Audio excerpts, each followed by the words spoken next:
아멘. 예배 가운데 나오신 여러분들을 환영합니다. 또 온라인으로 예배하고 계신 여러분들도 환영합니다. 바른 마음가짐, 바른 자세로 하나님 앞에 경건하게 예배하는 모두가 되실 수 있기를 간절히 소망합니다. 말씀해 보니까 하나님께서 야곱을 부르십니다. 일어나 베델로 올라가라. 여러분, 하나님의 음성을 듣는다는 것, 그분의 가이드를 받고 그분의 인도를 받는다는 것은 너무나도 감격스러운 일이고 또 감사한 일입니다. 그런데 보면 우리는 늘 그렇게 하나님의 음성 속에 살고 있어요. 하나님의 음성을 듣고 살고 있지만 그 음성을 깨닫지 못할 때가 너무나 많지요. 또 들었다 할지라도 그 음성에 순종하지 못하고 그냥 지나치거나 더 나아가 무시하거나 모른 척할 때가 너무나 많은 것 같습니다. 왜 그런가? 왜 내가 그런가 생각을 해보면 그 음성에 그렇게 헌신하지 않아도 살 수 있다라고 생각을 하기 때문에 그렇죠. 그 음성대로 따르지 않아도 나는 지금 잘 살고 있고 그럭저럭 괜찮은 삶을 살아가고 있다라고 생각하기 때문입니다. 그리고 다른 한편으로는 그렇게 내가 하나님의 뜻을 알아서 그 뜻에 온전히 순종하지는 못해도 적어도 비슷하게는 또 어느 정도는 내가 순종하고 있지 않은가, 100%는 아닐지라 할지라도 요만큼은 내가 순종하고 있지 않은가라는 생각이 우리 안에 있기 때문이에요. 그래서 더욱 철저하게 하나님의 뜻을 구하고 그 뜻에 따라서 내가 헌신하며 사는 것을 주저하는 거죠. 선을 긋습니다. 여기까지, 이 정도만 될 것 같아 생각하는 거예요. 그렇게 그냥 현실에 안주하고 또 흘러가는 대로, 사라지는 대로, 내가 보기에 좋고 원하는 대로 살려고 한다라는 거죠. 그게 우리의 마음 같아요. 그런데 보니까 오늘 말씀 속에 나오는 이 야곱의 모습이 그렇습니다. 지금 야곱이 어디에 있느냐? 세겜이라는 곳에 있어요. 우리가 야곱의 삶에 대해서 잘 알고 있는 것처럼 그는 형 에서의 장자권을 팥죽 한 그릇에 샀고 또 눈이 어두운 아버지를 속여서 장자의 축복도 빼앗아서 자기가 받았어요. 그래서 형이 화가 났죠. 야곱을 막 죽이겠다라고 하니까 두려워서 어떻게 합니까? 삼촌 라반의 집으로 도망을 했습니다. 그 삼촌 라반의 집에 가서 20여 년의 세월을 그렇게 흘려보냈어요. 고생했죠. 하지만 그는 그 안에서 가정을 일구었고요. 재산도 어느 정도 축적할 수 있었고요. 나름 성공한 모습으로 고향인 가나안으로 돌아올 수 있게 되었습니다. 그리고 돌아오는 길에 야곱의 마음에 내내 걸렸던 한 가지, 누구 때문에 도망갔습니까? 형 때문에 도망갔었던 거거든요. 그것 때문에 괴롭고 힘들었었는데 그 형과의 문제도 은혜롭게 잘 해결이 되었어요. 그래서 보면 지금 이 야곱은 모든 것이 순조롭게 잘 풀려나가고 있는 것 같아요. 그렇게 잘 풀리는 듯 하면서 지금 세겜에 와 있는 거죠. 삼촌과도 관계, 그 삼촌으로도 잘 벗어날 수 있었고 그 과정에서 가정도 꾸렸고 재산도 가졌고 형과도 화해했고 또 하나님의 말씀대로 가나안 다시 돌아올 수 있게 되었으니 다 괜찮은 거죠. 근데 야곱의 입장에서는 더 바랄 게 없는 상황이 펼쳐져 있는 것입니다. 그런데 오늘 본문 바로 앞에 있는 이 34장의 말씀에 보면 그런 야곱의 삶을 완전히 뒤집어 엎어버리는 사건이 벌어지는 거예요. 야곱의 딸 디나가 세겜 성에 갔다가 강간을 당하게 됩니다. 게다가 이 일에 분노한 야곱의 아들들이 그 세겜 사람들을 다 죽이죠. 도륙해버립니다. 그러니 어떻습니까? 야곱은 가나안에서 출발하긴 했지만 이미 떠난 지가 너무 오래되었기 때문에 이제 가나안 사람들에게는 외지인인 거예요. 외지인으로 가나안에 들어온 사람인데 가나안에 정착해 있던 부족에게 칼을 들어서 공격을 한 꼴이 되었죠. 그러니까 이제 이 야곱의 이 부족은 가나안의 모든 사람들에게 적이 되어버렸습니다. 야곱은 가나안 어디에 가더라도 또다시 불안하고 두려운 삶을 살 수밖에 없었고 더 나아가 죽느냐 사느냐의 문제가 자기 앞에 뚝 떨어지게 된 거죠. 야곱이 갈 데가 없어요. 요단을 건너서 다시 삼촌에게 가야 하느냐? 가기 힘들죠. 애굽으로 가야 하느냐? 가는 도중에 가나안 사람들과 충돌이 일어나서 죽임당할 수도 있습니다. 또 세일이라는 곳에 가서 형 에서에게 도움을 청하는 것이 그나마 나은 선택처럼 보일지는 모르겠지만 사실 형 에서는 여전히 야곱에게 있어서는 뭔가 좀 만만하지 않고 두려운 존재였거든요. 그러니까 야곱은 하나님의 말씀을 따라 가나안에 오긴 왔지만 도저히 살 수 없는 공경에 처했고 죽음 앞에 서게 되는 것이죠. 그런데 바로 그때 하나님께서는 오늘 본문 1절에서와 같이 야곱을 부르십니다. 1절의 말씀을 같이 보겠습니다. 하나님이 야곱에게 이르시되 일어나 베델로 올라가서 거기 거주하며 내가 내 형 에서의 낯을 피하여 도망하던 때에 내게 나타났던 하나님께 거기서 제단을 쌓으라 하신지라. 하나님의 말씀입니다. 하나님께서 지금 야곱을 부르시는 거예요. 그리고 그에게 살 수 있는 길이 있어, 희망이 있는 길이 있어 말씀하시는 거예요. 무엇입니까? 베델로 가라는 거예요. 베델. 좀 더 구체적으로 보면 베델로 가는데 거기에 가서 과거에 그가 그랬던 것처럼 제단을 쌓고 누구를 찾으라고요? 하나님을 찾으라고. 하나님을. 그러면 살 수 있다 말씀하시는 거죠. 그러면 왜 베델이냐 이거예요. 왜 베델이냐? 사실 세겜이라고 있는 지금 이 거하고 있는 이 땅도 가나안 땅입니다. 거기나 베델이나 세겜이나 베델이나 거기나 여기나 안전하지 않은 것은 이제 마찬가지예요. 그런데 왜 베델로 가라 하시냐는 거죠. 말씀해 보면 그곳은 이 야곱이라는 사람이 하나님을 만났던 장소이기 때문에 그래요. 보면 야곱이 하나님을 만난 장소가 꽤나 여러 곳이 있습니다. 하나님은 베델뿐만 아니라 하란이라는 곳에서도 야곱에게 나타나셨었고, 또 우리가 잘 아는 이제 가나안에 들어오기 위해서 건넜던 야복 강가에서도 하나님은 그를 만나 주셨습니다. 심지어 우리가 알고 있는 것처럼 야복 강가에서 야곱은 하나님과 그냥 만난 게 아니라 그분과 씨름했잖아요. 씨름을 했더라고요. 그런데 왜 하나님은 굳이 그런 하나님과 만남이 있었던 여러 장소가 있음에도 불구하고 굳이 베델로 가라고 하시냐라는 거죠. 여러분, 이 베델에서의 야곱의 경험은 앞에서 이야기한 사건들과 조금 다릅니다. 베델에서 야곱은 하나님을 처음 경험했어요. 그렇죠? 그 전까지는 아버지, 어머니의 품 안에 있으면서 들었던 하나님, 누군가를 통해서 건너 알던 하나님이었는데 베델에서 야곱은 처음으로 하나님을 인격적으로 만났다라는 거죠. 그때도 보면 그 당시의 상황을 생각해 보면 야곱에게는 아무것도 없었어요. 가족이었던 형을 피해서 도망가는 야곱에게 누가 옆에 있을 수 있겠습니까? 또 무엇이 있었겠어요? 도와줄 리도 없고 쉴 곳도 마땅히 없었습니다. 그래서 걱정과 두려움만 가득했죠. 그래서 베델 그 허 벌판 위에 드러누워 자려고 했잖아요. 쉴 곳이 없었으니까. 그런데 그런 그에게 베델 그곳에서 나타나셔서 함께 해주시겠다고, 지켜주시겠다고, 복을 주시겠다고, 또 내가 나중에 다시 이곳으로 돌아올 수 있도록 해주시겠다라고 약속해 주신 하나님, 그 하나님을 만난 장소가 어디였느냐? 바로 이 베델이었다라는 거죠. 그리고 그 하나님은 하나님의 그 임재와 은혜를 믿음으로 부여잡고 야곱은 다시 일어나서 외롭고 두려운 게 사실이었지만 그의 삶의 길을 그렇게 걸어 나아갈 수 있었던 것이죠. 그 놀라운 경험의 장소, 신앙의 출발지가 어디였느냐? 베델이었다라는 겁니다. 하나님께서는 바로 그 베델에서 야곱을 부르신 거예요. 그리고 그 베델로 다시 나아가면, 그리고 그곳에서 하나님을 찾으면 하나님께서 살 길을 열어주시고 도와주시겠다, 오늘 말씀해주고 계시는 것입니다. 여러분, 우리가 여기서 좀 생각하고 넘어가야 할 것이 있습니다. 그것은 무엇이냐면, 사실 지금 야곱이 어디에 있느냐? 세겜에 있죠. 근데 따지고 보면 애초에 하나님께서 가라고 하신 곳이 어디였느냐? 베델이었어요. 그러니까 야곱은 애초에 베델로 올라갔어야 하는 사람입니다. 그리고 베델로 가서 자신이 하나님께 서원한 대로 행동을 했어야 되는 거예요. 근데 야곱이 어떻게 했냐는 거죠. 그는 말씀에 이제 앞에 나오지만 곧장 베델로 올라가지 않습니다. 말씀해 보면 그는 야복강에서 하나님과 씨름을 하고 이스라엘이라는 이름을 얻은 후에 숫곳이라는 곳에 머무릅니다. 거기에 자기의 집을 짓고요, 짐승의 우리를 만들고 시간을 이렇게 흘려 보냈어요.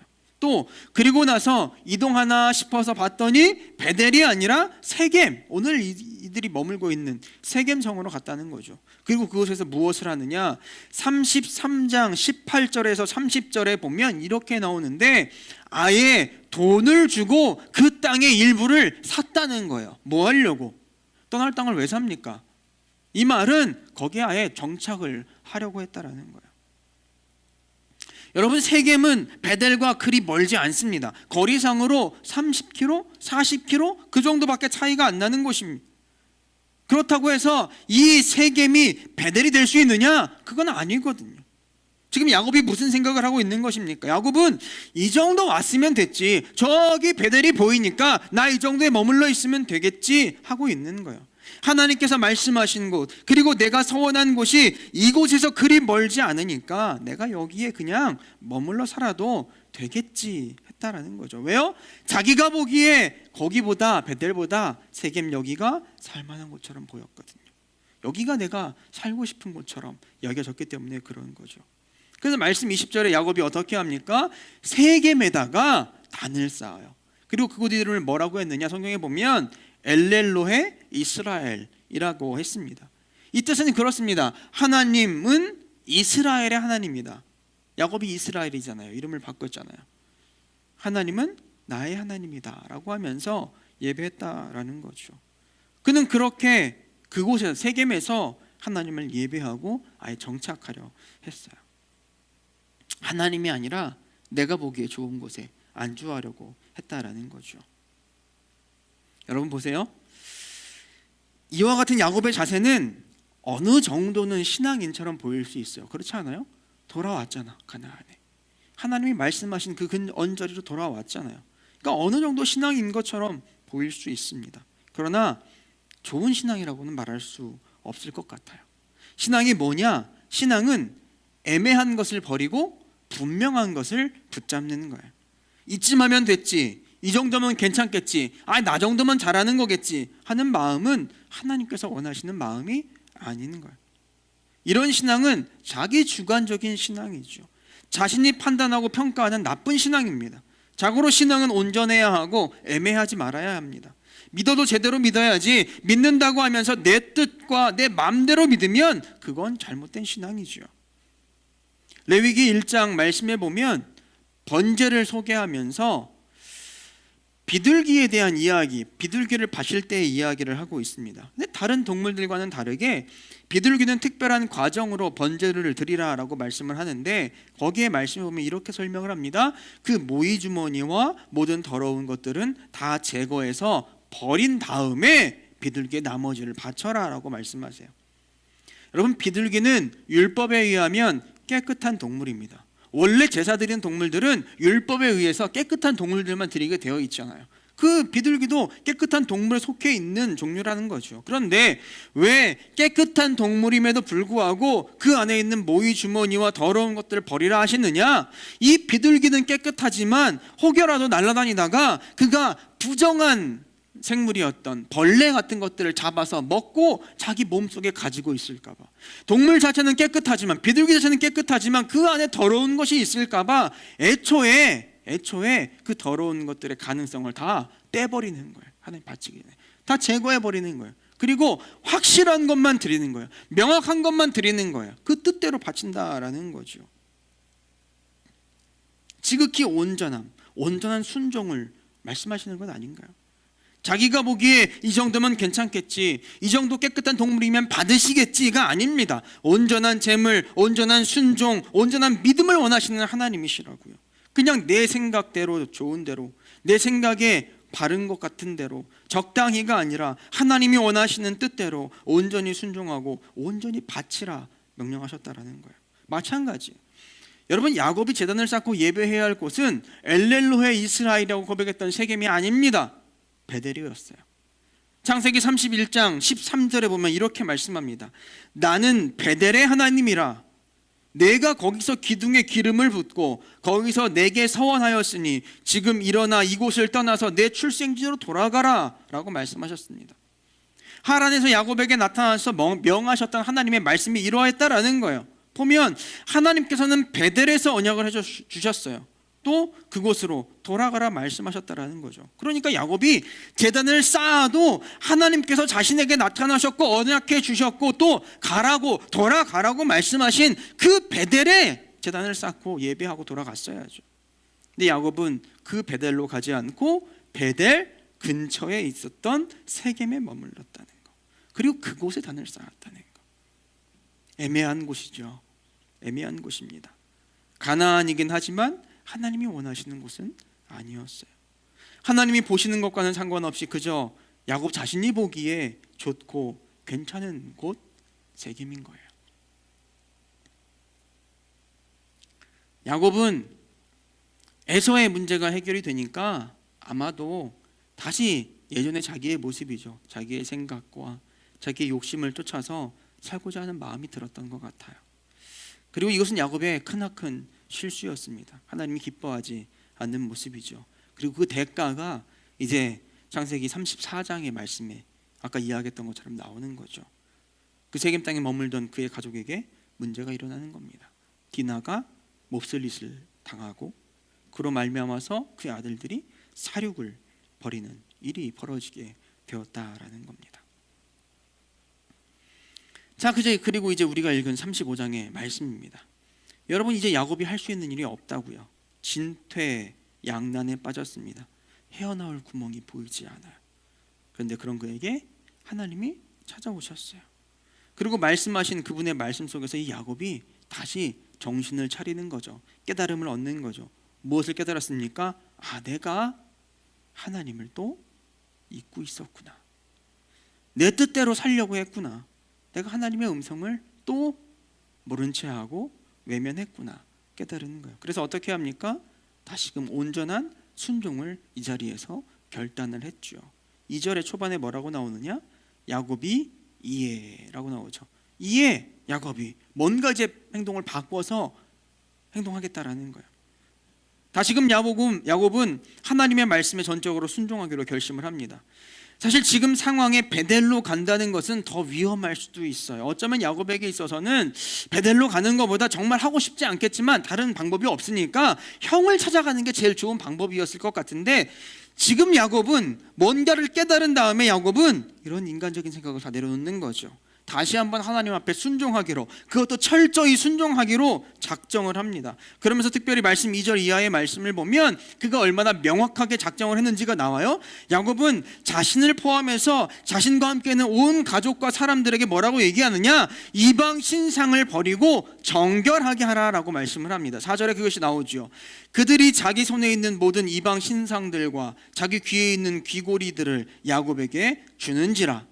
야곱이 그것들을 세겜 근처 상수리 나무 아래 다 묻어버렸다 얘기합니다.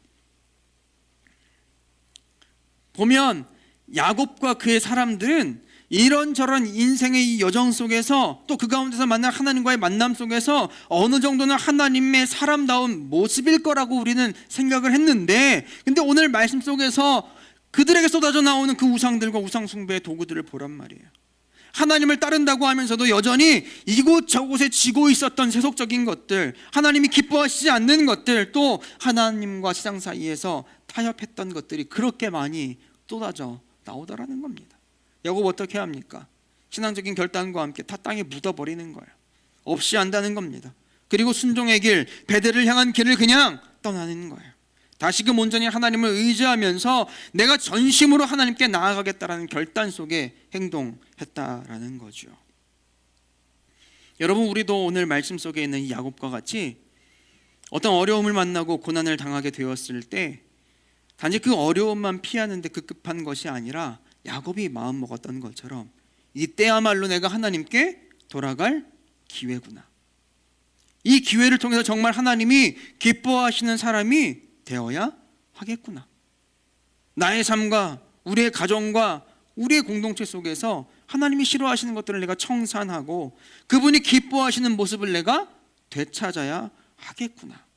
결단할 수 있기를 간절히 소망합니다.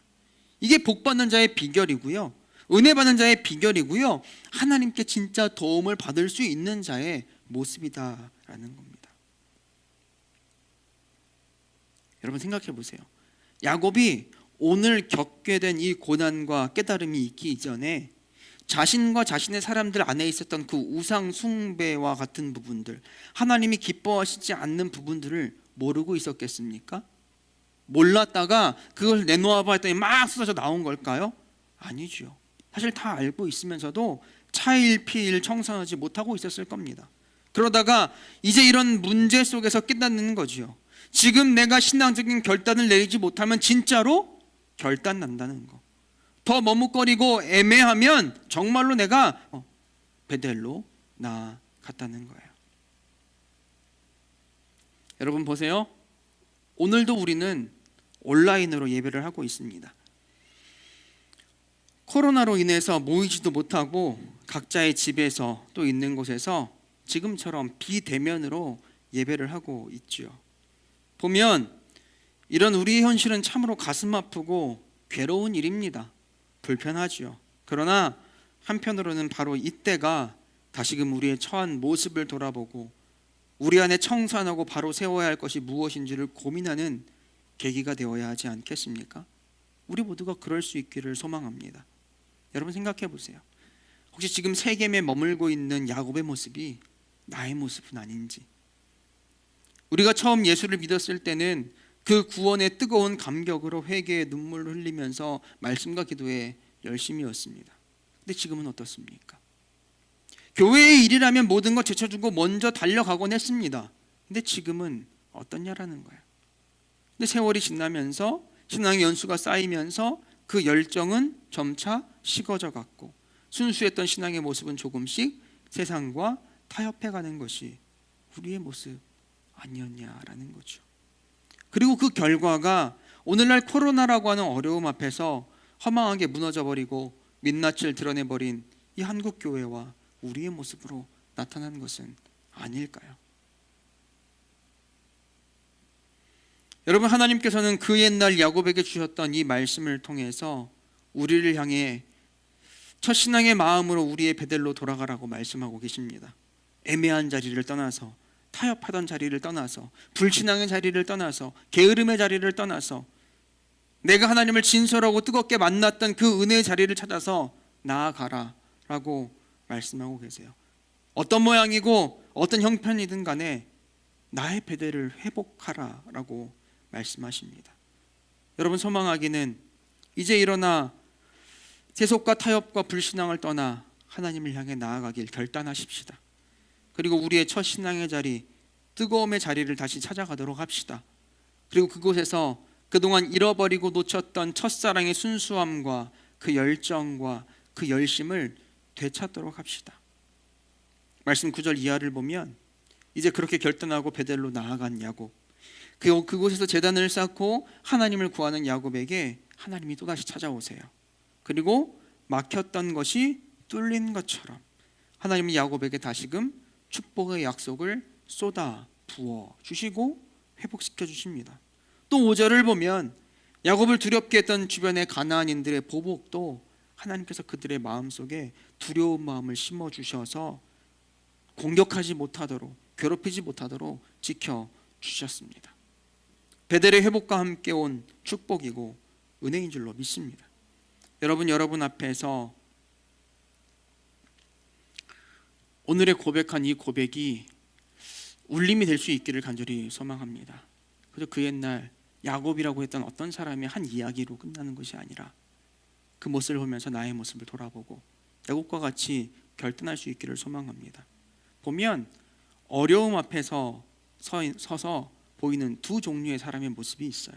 하나는 두려워서 주저앉아서 포기하는 자가 한 사람이고요. 두 번째는 그 시련을 회복하고 결단의 기회로 삼는 자가 또 한 사람입니다. 오늘 야곱은 자신에게 닥친 시련을 그렇게 복된 결단의 기회로 삼았습니다. 여러분, 우리에게도 이런 결단과 결심이 있기를 원합니다. 참으로 가라앉기 쉽고 낙망하기 쉬운 이 시대와 상황과 교회 현실 속에서 하나님과 거리를 두고 애매하게 서 있는 자가 아니라 오히려 더욱 하나님을 찾고 구하고 그분 앞에 자신의 삶을 바로 세우는 기회로 삼아서 회복의 은혜를 누리고 순수함을 되찾는 여러분 되실 수 있기를 원합니다. 그리고 그로 말미암는 하늘의 감격과 기쁨과 은혜를 누리는 우리 모두가 될 수 있기를 간절히 축원합니다.